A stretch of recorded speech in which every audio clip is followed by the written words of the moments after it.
What people really want to hear when they come to me for a reading, they want to know and they want to be sure that dead is not dead, and that they can still see them and hear them and be a part of their lives.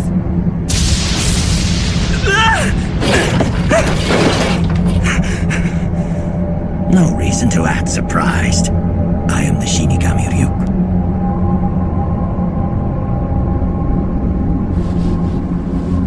Shinigami? Well, I'm not surprised. In fact, Ryuk, I've been waiting for you. Tell her you're here to fill out a signature card for a new account. Can I help you? Yes, I'm here to fill out a signature card for a new account. And do you know your account number? 926-31043. 926-31043. 31043. Rita Miller. Who? What? Tell her Rita Miller. Rita Miller. Didn't they have you sign a card when you opened the account? Tell her Carl Bruner opened it for you by phone and asked you to come in today. So you see, Carl Bruner, he opened it for me by phone, that account, and now he's asked me to come in today. I see. All right. Just sign this card on the bottom line, please.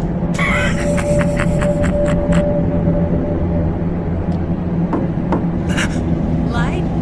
It'll be all right. Answer it. What is it? I thought you'd like some apples. The neighbors brought them over for us. Why on earth is it so dark in your room? You ruined your eyesight. What's going on? Mom can't see him? You are the only one who's able to see me. And of course, my voice can only be heard by you. What are you doing? What do you think you're doing to me? Hey, look, if you think I come all the way down here for my health, you're out of your mind. Sam's dead, okay? He's dead. Tell her I love her. He says he loves you. Sam would never say that. Ditto. Tell her ditto. That was ditto. Ditto.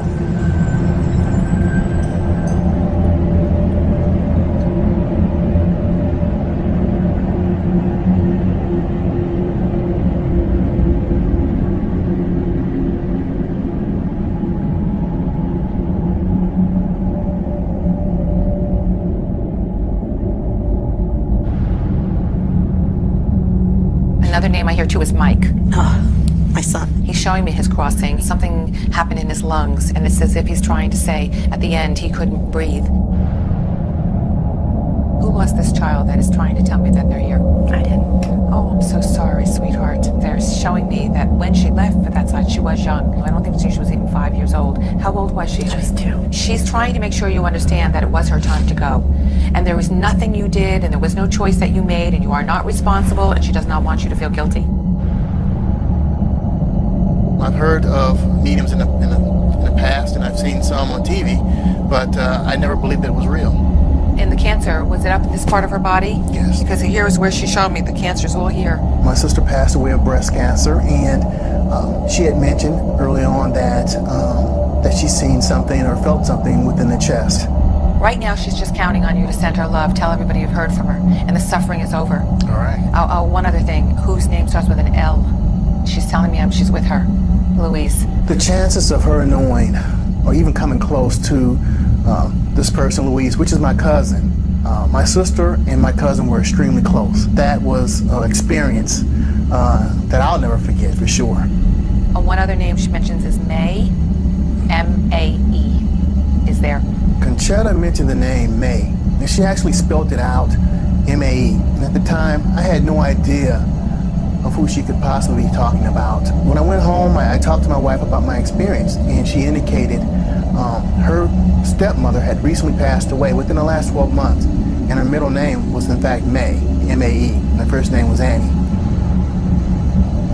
And I wanted not to believe. I wanted badly not to believe, but as a result, I just could not deny that she was right on. To you or bring you communication from your dear little girl through a medium, because that practice has been forbidden. So anybody engaging in that practice is not a good or godly spirit.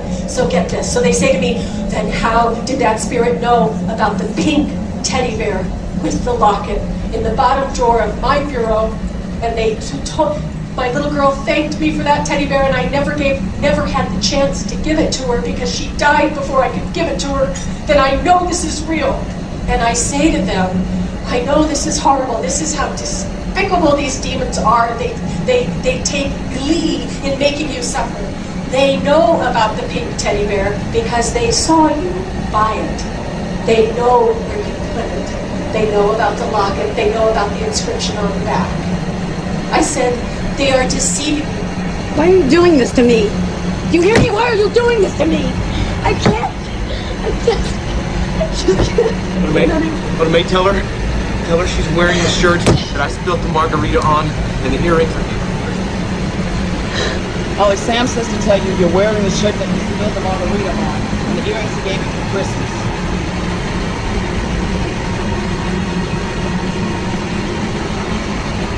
Don't you see I'm not a fake? Not about this.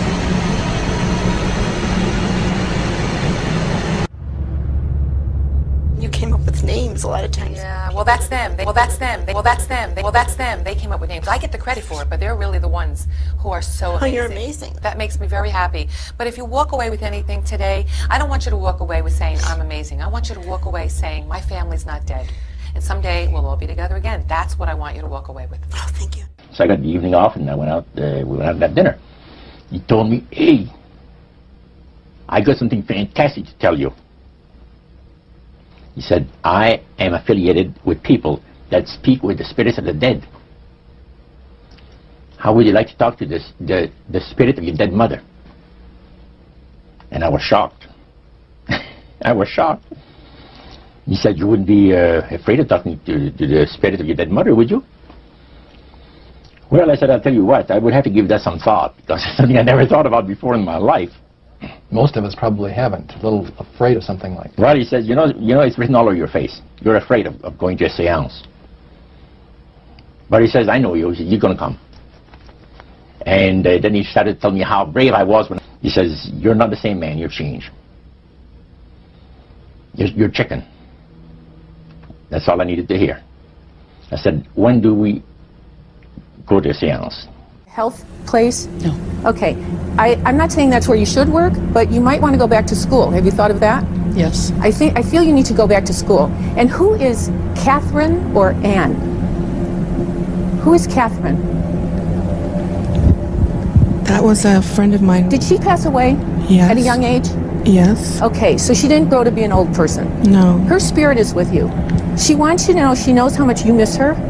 And you did something recently that reminded you of her. You either found something that she gave you, or you did something recently, saw a picture. What did you do? She's telling me you just did something that reminded you of her. I've been thinking about her sister a lot. She was murdered when she was 14, and we'd all thought that Ted Bundy had done it, and that was the current, that was what everyone thought until they found the real guy, right? Yeah, he's in prison right now. Right. She wants her family to know she's at peace. See, there is a spirit world, everybody, and you're not going to really know till you get over there, but I promise you there's a spirit world. And I feel that since they found the murderer, she is at peace. And they need to know this. And she's telling me about William. That was the man that killed her. Yeah, she's saying that William will get his. What goes around comes around. William will get his. And it's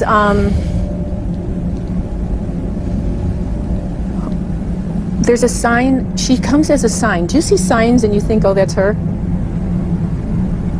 Did she give you an owl or a bird? Did she give you an owl or a bird? I was in the hospital once when we were 12, and she came to visit me, and I still have a bird she gave you? No, it was a little booklet that she made so people could sign it, and she drew an owl on the front of it. Okay, that is her sign to you. That she wants you to know that she watches over you.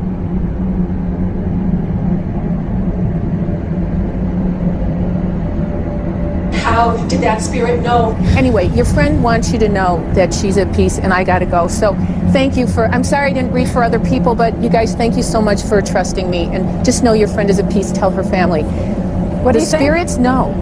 What do you think? I'm in shock. I mean, I felt Kathy around me a lot. And there's a song that makes me think of her every time, and I drive by her house. And, you know, I miss her. We were best friends until she disappeared one day hitchhiking on Aurora. The one thing I can promise you is when it is your time, many years from now, to go to the spirit world, when they talk about the white light and seeing our loved ones again, she'll be there waiting for you. Thank you so much. Shar, thank you. If you're interested in a reading from Shar, she's doing a small group reading tonight at the downtown Seattle Marriott starting at 6:30 p.m. And it amazes me because all of a sudden, only Bill would have known that. It's amazing. Nope. The spirits that were around Bill that are familiar with him intimately knew that too. And now that demon is communicating back to the demon that's in the psychic. It's a demon hotline. Not a psychic hotline. You have two demons communicating back with each other what the other person is doing. Their belief, popular belief of necromancy, is to conjure the spirits of the dead. So you can speak with someone who has died. Like the seance that you originally went to was the practice of necromancy. Now, the priest says that the super deception is brought about in only one way. Through the deceptive belief that man has an immortal soul that lives on after death. And he said that constitutes idolatry through necromancy. So he says there are hundreds of millions of Christians that are practicing idolatry. What do you think? They're glorifying God. See? Because they believe that the soul is immortal. Yeah. They may not be talking to the supposed spirits of the dead. Contrary to popular belief, necromancy does not consist of conjuring the spirits of the dead. The reason being that man is totally mortal and does not possess an immortal soul. So who are they talking to? He says the friendly demon spirits that have always found over the centuries great delight in impersonating apparitions, departed loved ones, and persons of great renown. Necromancy is in reality a belief, a religious belief. People believe that the dead have entered into a higher state of existence than they had when they were alive. Also that they are in a position and have the capacity to help the living here on earth. See? Then he says this is where things get really interesting. He said, according to the great master, a person does not have to supposedly call upon the spirits of the dead to receive help, you see, to be involved in necromancy. All he needs to do is to believe in life after death. Because he said, necromancy is the belief that man is as a human being has an immortal soul. So anybody that believes that man has an immortal soul is involved in necromancy. It's that simple. By people believing that they are either talking to the saints, see, the spirits of the dead saints, or a dead relative, or a dead person of some type. When people believe in this business, they are actually opening themselves to be completely deceived by demon spirits, because it gives the demon spirits an opportunity to impersonate the dead, see, and for people to believe their lies. And the priest says that thrills first of all, it says it brings the great master the respect and the reverence that is due to his great name. And it makes all the other spirits exceedingly happy because they are the ones that have worked to lead people to believe in life after death. See? And they rejoice. Your mother is with other people, lots of them, tells me that she's so proud of you. She said something about a car. Did you just get a car? You did. She said, good luck with the car, baby. She saw you there. She's telling me she's in the car. She says something about it having something in it. I'm not quite sure. Do you have something of your mother's in the car that you keep there? Oh, good. That's why she's saying it then, because she says, I see the car, see what you keep in there. And she also says to tell you that you, when you were born, I don't know if you were the first girl or the twin. Oh, then you came out first? That's why. So you have a twin sister? Yes. And you were the first one to come out? Yes. That's why she's saying it. Anyway, she's telling me she can breathe again. She couldn't breathe at the end. And the fact is that really tortured you, that you could see her struggling like that. And she's saying, tell my daughter that it's paradise. The paradise of God is beautiful. And she's with parents of hers that she loves very, very much. And that you would be happy to know that they're all together. They're all together. And you've kept a box of pretty pieces of jewelry that belong to her that she's really glad that you've kept. And she keeps telling me you're going to be all right, darling. You're a good girl and you're going to be all right. And that she loves you all. Okay, sweetheart? Thank you, babe. You're so pretty. Pretty thing.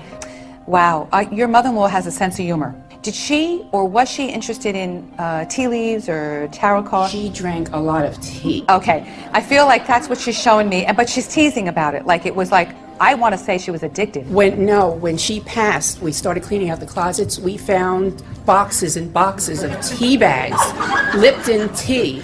Okay, then that's what it is. See, I have no idea what any of this means. And we were laughing about it. Oh, Her granddaughters and I, we were hysterical. Okay, that's what it is, honey. She has a sense of humor, and she's laughing as she tells me. And she said that it would be something that would identify her, so obviously it does, and that turns me on. Did you lose your daughter, love? Your daughter? Yes. Okay. I don't know how to put this in any other words except to say, I love you so much, my father. I love you so much, my beloved parents. But this was a daddy's girl. There's no question. She was a daddy's girl. And you took care of her every need, every time. Thank you, she's saying. Thank you. I remember. I remember. You're always asking, do you know how much I love you? Do you know how much I love you? Daddy loves you. She says, Daddy, I know. I know. And she keeps telling me to answer that question for you because when you're alone, you ask her all the time. She tells me that you just recently moved some photographs around. She saw you moving some photographs. She saw you standing there and you were standing there lingering, looking at the pictures. It was of great joy to her because she was speaking to you in your subconscious. The two of you are wonderful parents. Please remember that always. There was nothing more you could have done. They want you to know that. She also says that there's something about it looks like a cruise. Are you both going on a cruise or are you doing something by the boats or? Yeah, we have a family cruise every 5 years. Okay. And we didn't want to go this year because and she wants us to go. Oh my.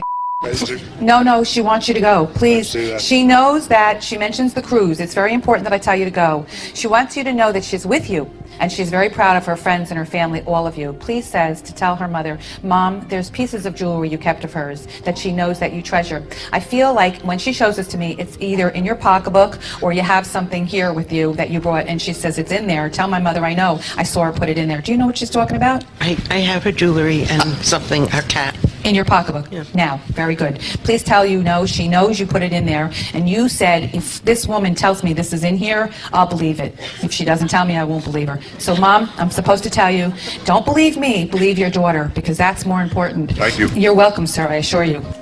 All right, there's somebody trying to tell me something here about a boy that committed suicide. Who is it? Oh, God, they want me not to let you leave. Somebody's telling me something about somebody. They think they committed suicide. It was an accident. And that, or they tell me they're sorry about it. It's real strong, and I'm standing over here. Do you know who it is? My father took his life. Your father took his own life? It's very possible it's him, honey. I'm sorry. That's why I'm standing right here, and they're trying to apologize. He in heaven? Oh, yes, he is, darling. Don't worry, sweetheart. That's what it is. He knows you're worried about this. But I know that it's very important that I tell you that he is in the light of God and completely at peace. And that is that. I know you have. That's why he doesn't want you to leave here without me telling you. Okay, sweetheart? So don't worry, Bubby. Okay, all right. All right, babe. You're going to be all right, sweetheart. It's going to be all right. He's really in heaven. Don't worry about a thing. All right? So one Saturday evening, we were in the place. It was the first time. Very beautiful. We played the medium. Was a lady. She had a gorgeous new home in Montreal. And there were about 20 invited guests there. Which I was one of them. And she communicated with the spirits for there's different people there, and they're telling them what the spirit said. And then there was one lady that had been talking almost continually before the seance started, and she didn't believe in the dead appearing and all of this and all that. And she said, "Well, I would have to see my dead sister." She says to believe it. So while the seance was going, one man said, "I would like to talk to my friend that died 6 months ago, but I don't want him to appear. Just want to talk to him because he says I don't trust you talking to my friend for me."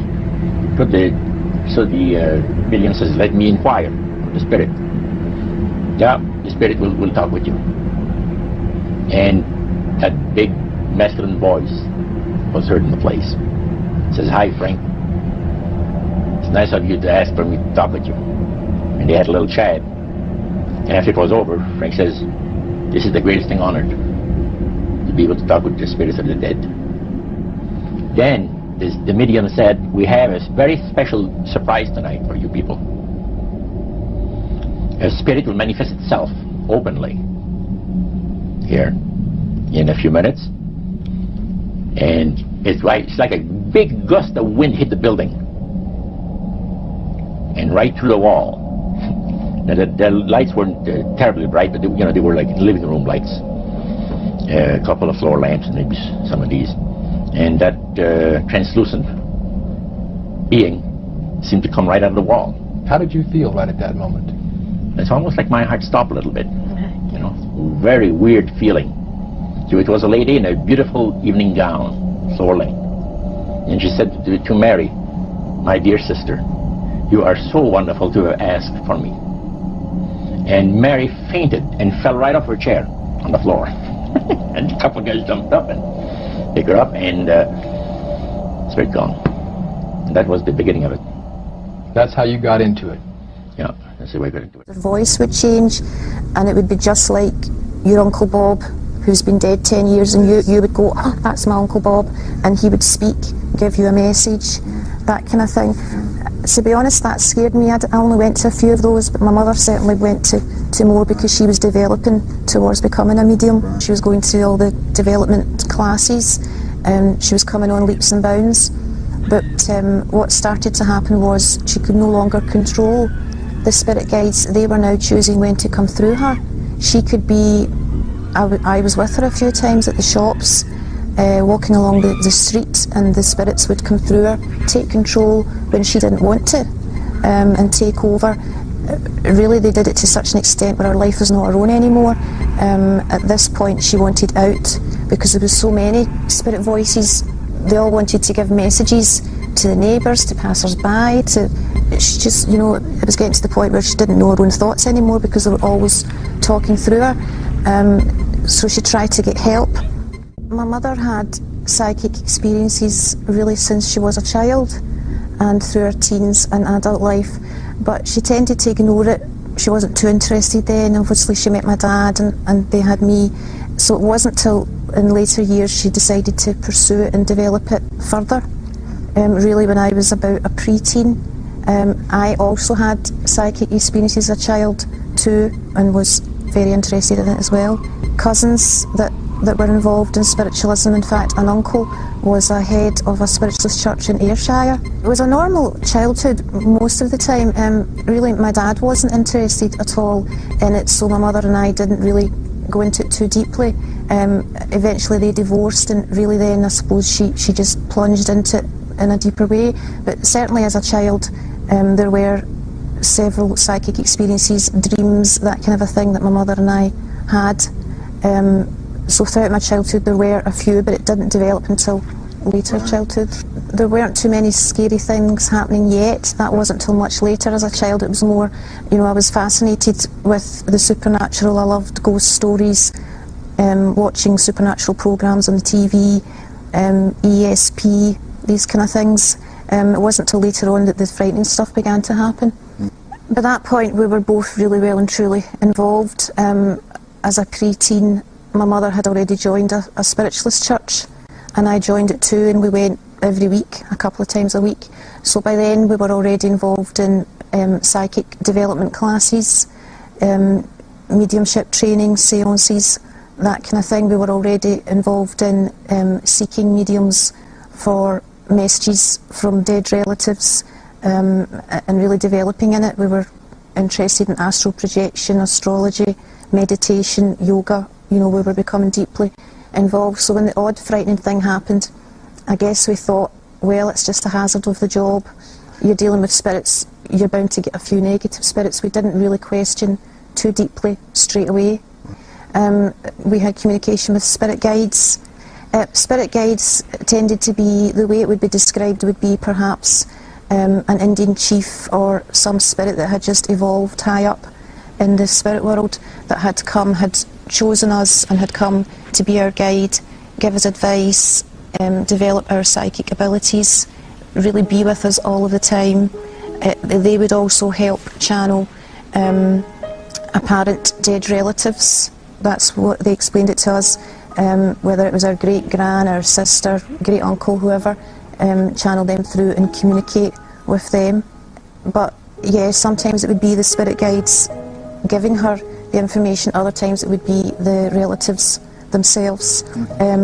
I was more encouraged to take up the psychic art, which was, I didn't get too involved in it, though I started it and became quite frightening, so I didn't pursue it. But that was where I was encouraged to let a spirit guide take over my hand, draw the psychic art, draw the picture, the portrait of the spirit guide, or even the dead relatives. So of course, if I was to give that portrait to a relative, they would think, oh yeah, that's my dead granny, that just looks like her, and it would make them think that the grandmother had come through to them. As I say, I started doing that, and I started doing Kirlian photography, which is photographing spirits with infrared film, but ectoplasm would start to form, and really I got quite afraid of that, and I just didn't want to pursue it. I thought I would go back to it in a few years, but I didn't want to pursue it any further.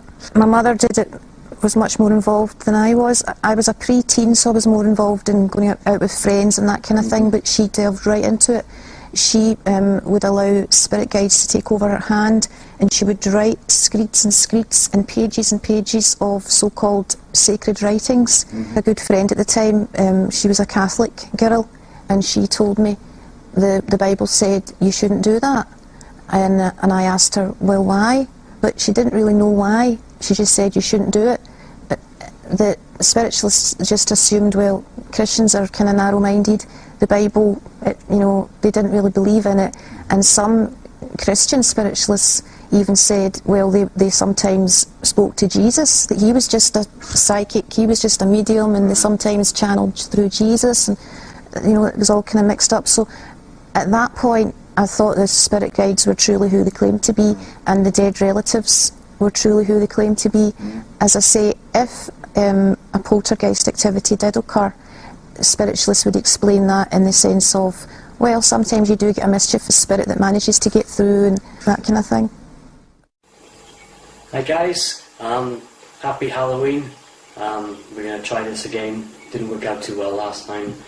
I'm a bit like this now. If you didn't see what happened last time, I'll annotatify it up there somewhere. 1, 2, 3.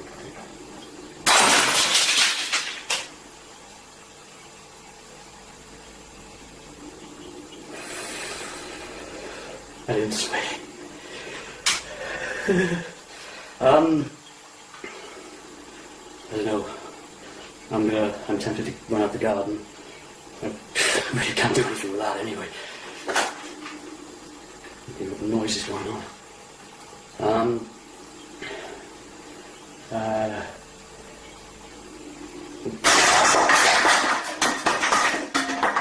Alright, that's pretty much garden time. The power of Christ compels ye.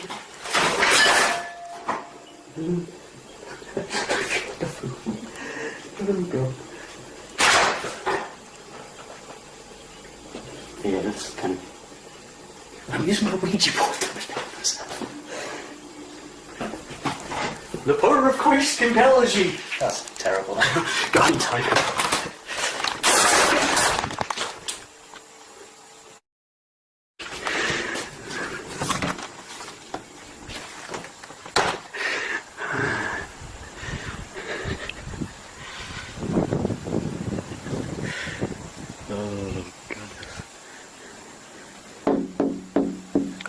That's me knocking.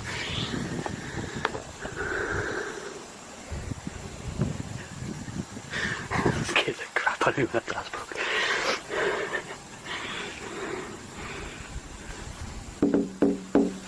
Can I come in? Look at the EMF meter as well, that'd be interesting to see what happens with that. Oh, obviously not done. I wonder which way it was moving it to. Where's the board? Oh, that would have been a no from what I was saying. There.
check downstairs.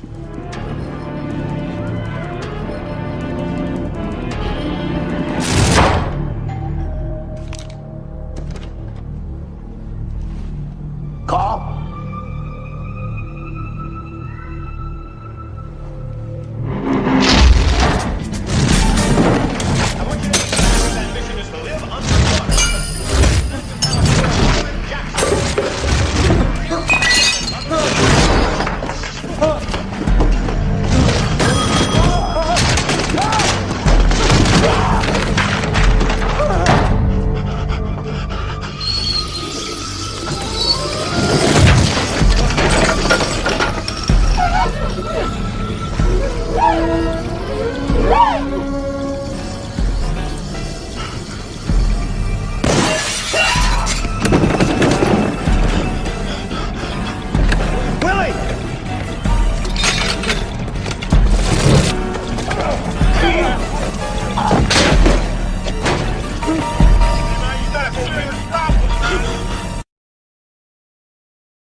Sunday the 19th of July.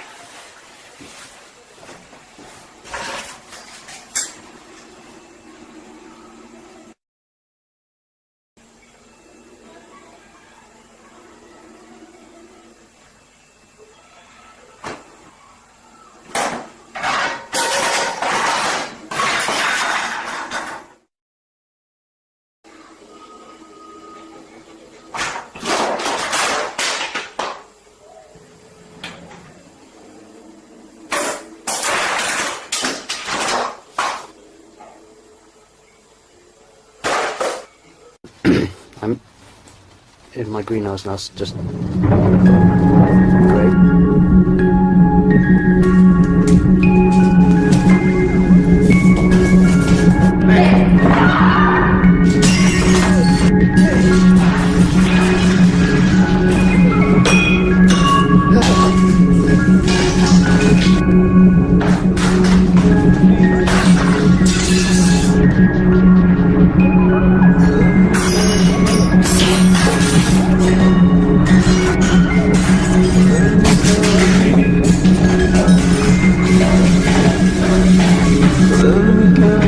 Most mediums and spiritualists and psychics that we knew were lovely, lovely people, genuine people, kind people. I think that's why a lot of them were attracted to that, because they felt they could help others, they could bring comfort to people, guidance, direction, you know, predictions about their future, prophecies, they could help people. So it seemed a lovely religion to be in. It seemed, you know, helpful and everything like that. There would be psychic premonitions and dreams, even about what would happen on the news next week, that kind of thing, that would all be very accurate and come true. There would be messages for people about their deceased relatives where you wouldn't think it was fake or a charlatan was involved, because the information would be so accurate. Names, dates, places, descriptions of the deceased person, their personality, phrases they might use a lot. You know, you wouldn't think it was fake at all. And we started to also, round about this time, heard rumours of lots of other psychics who were going through the same thing, even mediums who were trained, who were having this problem or having poltergeist activity in their house, and they weren't able to cleanse it or to control it. So that we started to get disillusioned with it then. So we thought, why now have our spirit guides turned against us? They attacked my mother, they threw her about the house. I was talking about shopping. Several times she was picked up and thrown over cars, over the bonnets of cars, that type of thing. The dead relatives, like apparently my grandmother and that kind of thing, had always been kind and given advice. Suddenly they turned against us and would shout obscenities at us. So it was confusing as to why is this happening, and is there another power actually behind? They're not really our relatives after all, or our spirit guides after all. Really because of what was happening in the house. My mother was losing control, the spirit guides were harassing her so much. Sometimes they would force her into a trance. Once the kitchen went on fire and she didn't realise it happened. The whole kitchen was up in flames because they had took her away in a trance, and she didn't know, she just didn't know what was happening. So that's what made me question it. I stopped going to the spiritualist church then, although I actually still believed in it because it's all I ever knew. Eventually I went to university I was in second year studying psychology, and a lady, a Christian, came alongside me. We became friends, and by this point my mother was taken and put into the psychiatric ward because the spirit guides were telling her to kill neighbours and kill people. So the police were getting complaints about my mum, the doctor had complaints about my mum. She felt she had to do it because the spirit guides were telling her to do it. So, but then it was obvious our mind was so badly affected. So I told Susan this, and she surprised me by saying that Jesus could help with this. Well, I hadn't read the Bible before, so I wasn't very sure at first whether or not to believe her. But she explained that she went to a Pentecostal church where some of the members had been involved in spiritualism before, or psychic phenomena before, and they had had horrible experiences too, whether poltergeists or similar experiences. But once they became a Christian and asked Jesus into their heart, Jesus had cleansed their house where mediums before had failed to cleanse their house. So that was beginning to make sense to me. The more she said Jesus could cleanse your house, well, my mother's house was still haunted, my flat still was not so clear. So I went along because a prophet was there. But obviously I heard the gospel and I heard about Jesus, and for the first time I thought, gosh, you know, this could be real, and I hadn't really considered before that it was real, that the presence of God was there and touched me for the first time. Well, that night I went home and I hadn't really looked at a Bible before, but strangely enough, that day before we went to the church, I had a Bible ready to take to a charity shop. So it was sitting at the front door, but as soon as I got in, I opened the Bible. And I was starting to get a bit confused because I thought, well, maybe Jesus is just a psychic. Maybe it's all just psychic phenomena. You know, is he really the Son of God? I was kind of a bit frightened as well that night with the spirits because I sensed they weren't pleased I had been there to the Christian church. So I prayed and I asked God, if Jesus is real and if he is the Saviour, will you please show me what to do and what should I do about spiritualism? I had a verse that was basically get out of spiritualism, which really did give me a fright because I suddenly realised what I had been involved in. And over the next couple of days, a few more scriptures came to light and really explained it all to me. Deuteronomy chapter 18 verse 10, let no one be found among you who practices divination or sorcery, interprets omens, engages in witchcraft or casts spells, or who is a medium or a spiritist, or who consults the dead. And it goes on to say these things are an abomination to God. So I got a fright reading that. And then 2 Corinthians chapter 11. For such men are false prophets, and no wonder, for Satan himself masquerades as an angel of light.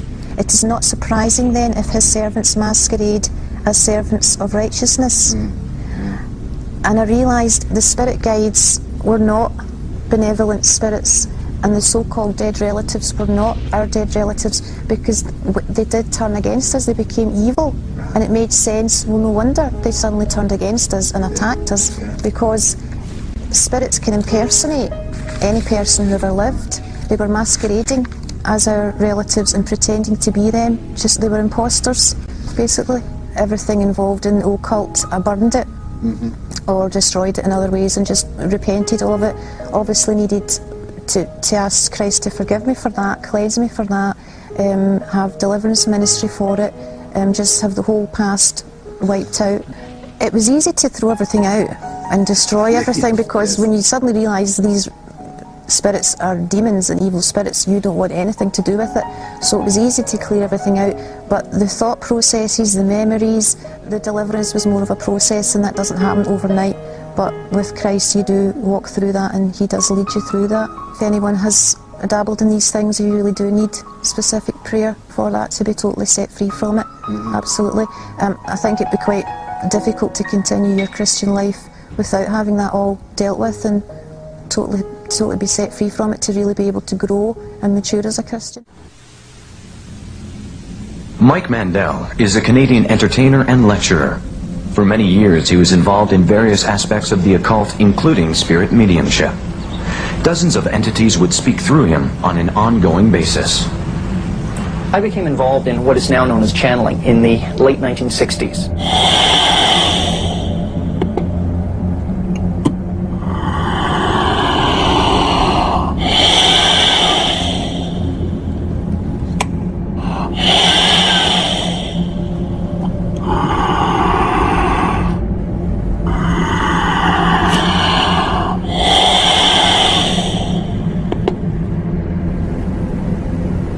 All right. Greetings, dear ones. Yes, hello, dear. May the peace of the Great Spirit be with you always. So let us begin with the discussion. It was a spontaneous experience. We had been trying astral travel and a group of other techniques to let our spirits leave our bodies, to develop clairvoyant abilities, and so on. And when I say we, I mean a small group of us that had polarized together around an occult worldview. By trying these different techniques, I inadvertently opened myself up, and various entities began speaking through me.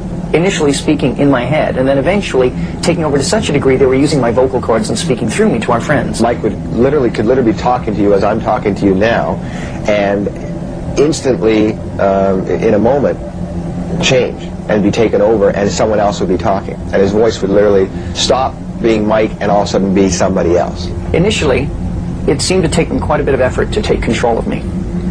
And it was more or less a voluntary thing.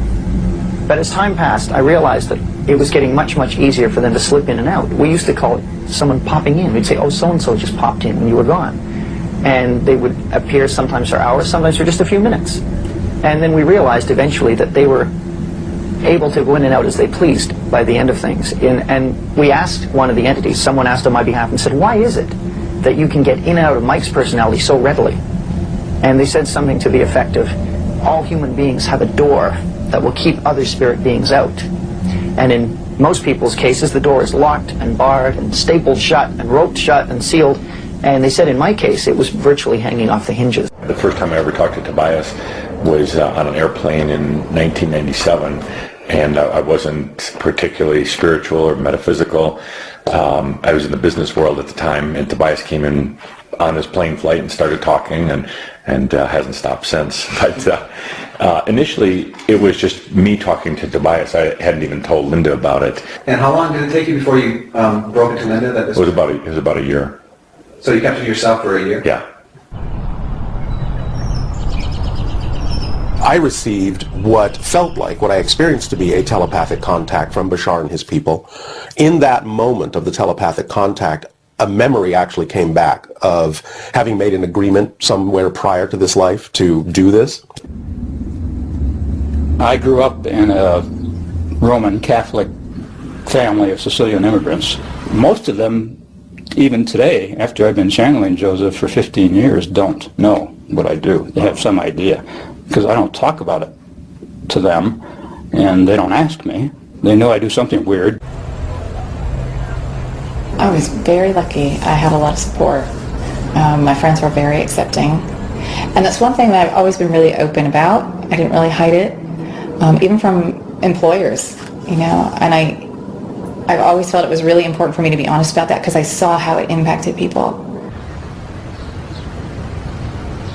I started in a class where we were really studying making a trans bridge, an intrapsychic bridge to other sources of intelligence. And so it started in the context of that class. See, I thought that all of these esoteric things were for older women over 40, and it would have nothing to do with men. So I was dragged to these two guys who channeled for me, and there was something, this was 3 years apart, they both told me the same thing. And that is when I had to start looking at how could guys 20 years apart in age, 3 years apart in ID, who never knew each other, give me information that was identical. And the information just happened to be that there was a master named Cryon who I was supposed to get a hold of. He says the grand plan, the master's grand plan, for harvesting the nations, for harvesting the multitudes of the earth into his cause, just before the close of the great controversy between the forces of good and evil. So we continued, you know, after we expressed ourselves, we were deeply interested to know more about the activities of spirits. And he said it's going to be done in a unique manner. This grand plan is going to take people are going to eat the stuff. Because he says demon spirits will declare themselves to be inhabitants of far distant planets and galaxies that are coming to warn the inhabitants of planet Earth of the impending destruction of the planet, unless something seriously proper is done to avoid it. Due to the fact that the millions of the Earth people believe in people having an immortal soul, this is readily accepted. When the spirits will, through a trance medium, converse with influential people of the land. Now, what is a trance medium? It's a channeler today. What is known today as a channeler? Channeler, okay. Shirley MacLaine's experience of getting involved with Spiritism and with the inhabitants of far distant planets in the galaxies. I taped the whole thing 3 hours. And you were hearing the fulfillment of what this high priest had said 45 years ago. Yeah, exactly. So he went on explaining about the fact that the spirits will show themselves willing to give valuable guidance that will not only help people avoid the destruction of the planet, but it will cause them to enter into a higher state of existence. For instance, he said the spirits will promise, this is a big word, promise, that if their recommendations are followed carefully, they will usher in a glorious new age of peace and prosperity, and there'll be there'll be no more wars. See, there'll be no more famines. There'll be no more people getting unhappy with one another. Neighbors will love neighbor, and social unrest will not take place no more. An arrangement, so to speak, was made prior to the physical life of the channel within what you would call the oversoul of the channel, of which I am also a part. We are part of the same soul. You might refer to me as the channel's future self, and incarnationally speaking, I would look at the channel as my past self, just to put it in linear terms. We are not happy with the way that things exist currently in our reality. All right, we are from what you would perceive to be the future, and we have come back to our past so that we may learn, all right, and so that we may assist the planet, because what's going on now is going to impact the entire universe. Well, we would prefer that you ask us, if you like. There's nothing in particular we would like to say, except that we're here, and it's very, very pleasant to be here. It's a delight. It's part of sharing, with the big S, if you might say. The archetype of sharing is something we enjoy embodying. I've had many, many lifetimes on Earth. I have deep love and compassion for humans because I remember what it was like to go through the things that humans are going through now. I remember the challenge in particular, the challenge of knowing at some deep level that you are a spiritual being. Our goal is simply to help people live a more joyful, abundant life. And whatever it takes to achieve that, we're willing to do. So that, in a nutshell, if you will, is our work. You sit in the energy of a great shift. Many of you are feeling it. Maybe that's why you're watching this now. Maybe there's something that's happened in your life that would allow you for a moment just to open your mind and look inside something you always thought was untenable before, only reserved for those on the lunatic fringe before. And here you find instead wisdom pouring out. Perhaps you'll even feel the love of God pouring out. There's a lot of things that are being transmuted and altered at this time. All right? You're finding some things out about some of your religious leaders. You're finding some things out about religion that just isn't holding true to you. It's not ringing true to you anymore. What we want to tell you this is that there is so much here that is hiding. But you must feel it. There has been such a shift in these last years, especially in the last 20 or so. You're remembering who and what you are, and it doesn't need an intermediary. This changeover from the old religious system that so many of you are familiar with is difficult, very difficult, because it holds on tightly. Those who have such a strong concept of God as some higher authority and as the only creator, they want to hang on to that dearly. They fear letting God go, their old God, you see, because they are so out of touch with themselves they can't possibly even contemplate what it's like to have to go inside. They claimed to be distinctive entities. In other words, if they had a name, they would say their name. If they had a purpose or a distinctive, they would tell you that in many cases. But the range would range from very, what we call, low-level life forms that really didn't seem to have any purpose except to be pranksters, that sort of thing, on up to through the sort of human range, right on up to the what you call ascended masters, the wise, benevolent, powerful type entities, and the antithesis of that, the evil, powerful, intelligent entities as well. They claim to be ascended masters, highly advanced spirit beings even on other planets, people on various astral planes who had reincarnated and then gone on to perfection, Tibetan Buddhists, people from the past. I mean, there was an entire realm of things that they called themselves. However, the common thread was they were all spiritually pure and were contacting our little group specifically to help us evolve spiritually. There's no question in my mind now that they were demon spirits. Warner often witnessed strange occurrences. He feared the darker controlling entities, one of whom regularly threatened him with knives. Still, he was fascinated by the spirit's powers. One evening when I was over at Mike's place, we were just sitting talking when all of a sudden one of the entities popped in and became visibly angry with, I think, primarily myself, and began ranting and raving. I can't remember the exact words he was saying, but he got up and sort of stormed off into the kitchen, my habit being to always follow Mike into the kitchen or anywhere where there were knives present, and so I just followed, but I was very concerned with what was going on. As I got to the doorway of the kitchen, Mike, quote, Mike was standing and had picked up 2 Coke bottles off the counter, 2 26-ounce Coke bottles, and held them both out in front of him and crushed them simultaneously, one in each hand. Then, unfortunately, Mike, the entity left, and Mike was not able to come back right away, and in that delay time, Mike fell forward into the broken glass, cutting his, I don't know if his hands were cut at that moment or when he actually crushed the bottles, but they were cut fairly badly.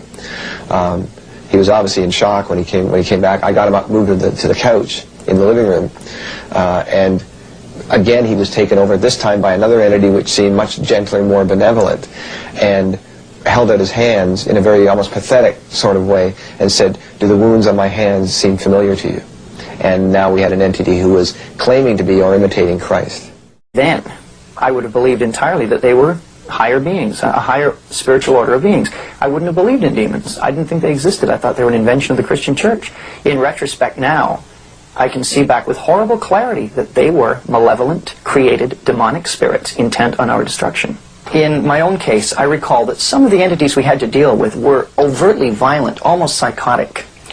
And the others were pure and altruistic, and all they wanted to do was help us, and they would warn us about things that the nasty entities were doing, and they would give us teaching and methods of developing ourselves and so on. In retrospect, I'd like to say that all the entities were equally evil.